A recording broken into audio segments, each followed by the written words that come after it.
नमस्कार दोस्तों, जय श्री राधे कृष्णा। आज हम आपकी चतुर्थी की पौराणिक कथा लेकर आए हैं। कथा सुनने के बाद आप हमारे चैनल को सब्सक्राइब करें, बेल आइकन को प्रेस करें ताकि हमारी वीडियो की नोटिफिकेशन सबसे पहले आप तक पहुंचे। वीडियो को लाइक और शेयर जरूर करें। एक बार माता पार्वती जी ने गणेश जी से पूछा कि अगहन कृष्ण चतुर्थी संकटा कहलाती है। उस दिन किस गणेश जी की पूजा किस रीति से करनी चाहिए। गणेश जी ने उत्तर दिया कि हे हिमालय नंदिनी, अगहन में पूर्वोक्त रीति से गजानन नामक गणेश की पूजा करनी चाहिए। पूजन के बाद अर्घ देना चाहिए। दिन भर व्रत रखकर पूजन के बाद ब्राह्मण को भोजन कराकर जो तिल, चावल, चीनी और घृत का साकला बनाकर हवन कराएं तो वह अपने शत्रु को वशीभूत कर सकता है।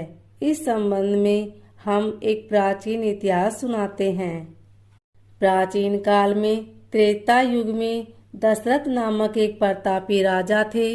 वे राजा आखेट प्रिय थे। एक बार अनजाने में ही उन्होंने एक शरण कुमार नामक ब्राह्मण का आखेट में वध कर दिया। उस ब्राह्मण के अंधे माँ बाप ने राजा को श्राप दिया कि जिस प्रकार हम लोग पुत्र शोक में मर रहे हैं, उसी भांति तुम्हारा भी पुत्र शोक में मरण होगा। इससे राजा को बहुत चिंता हुई। उन्होंने पुत्रेष्टि यज्ञ कराया। फलस्वरूप जगदीश्वर ने रामपुर में अवतार लिया। भगवती लक्ष्मी जानकी के रूप में अवतरित हुई।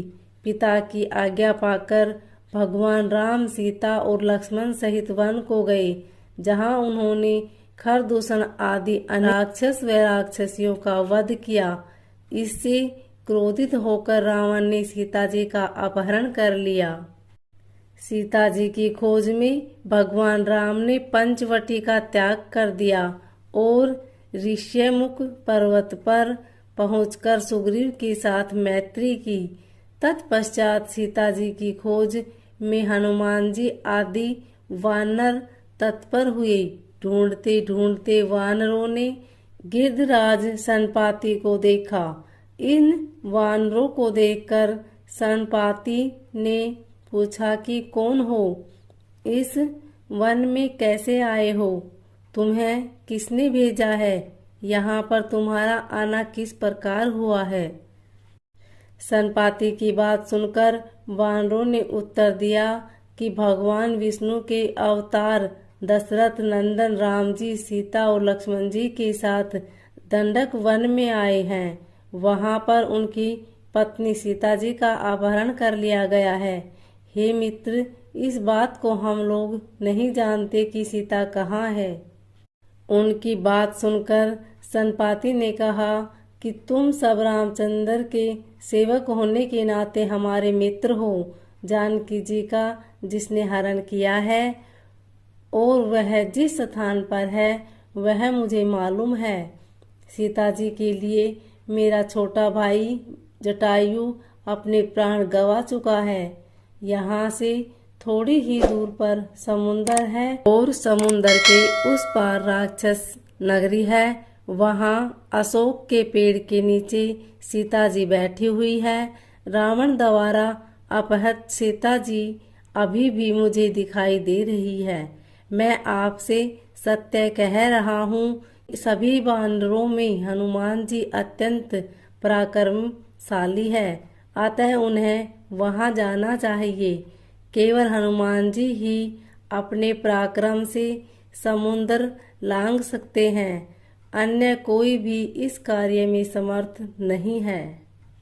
सनपाति की बात सुनकर हनुमान जी ने पूछा कि हे संपाति, इस विशाल समुद्र को मैं किस प्रकार पार कर सकता हूँ, जब हमारे सब वानर उस पार जाने में असमर्थ है, तो मैं ही अकेला कैसे पार कर सकता हूँ। हनुमान जी की बात सुनकर सनपाति ने उत्तर दिया कि हे मित्र, आप संकट नाशन गणेश चतुर्थी का व्रत कीजिए। उस व्रत के प्रभाव से आप समुद्र को क्षण भर में पार कर लेंगे। संपाति के आदेश से संकट चतुर्थी के उत्तम व्रत को हनुमान जी ने किया। हे देवी, इसके प्रभाव से हनुमान जी क्षण भर में समुद्र को लांघ गए। इस लोक में इसके समान सुखदायक कोई दूसरा व्रत नहीं है। श्री कृष्ण जी कहते हैं कि महाराज युधिष्ठिर, आप भी इस व्रत को कीजिए। इस व्रत के प्रभाव से आप क्षण भर में अपने शत्रुओं को जीतकर संपूर्ण राज्य के अधिकारी बनेंगे। भगवान श्री कृष्ण का वचन सुनकर युधिष्ठिर ने गणेश चतुर्थी का व्रत किया। इस व्रत के प्रभाव से वे अपने शत्रुओं को जीतकर राज्य के अधिकारी बन गए। अगर आपको हमारी यह वीडियो अच्छी लगे तो कमेंट में ओम श्री गणगणपताय नमः जरूर लिखें। धन्यवाद।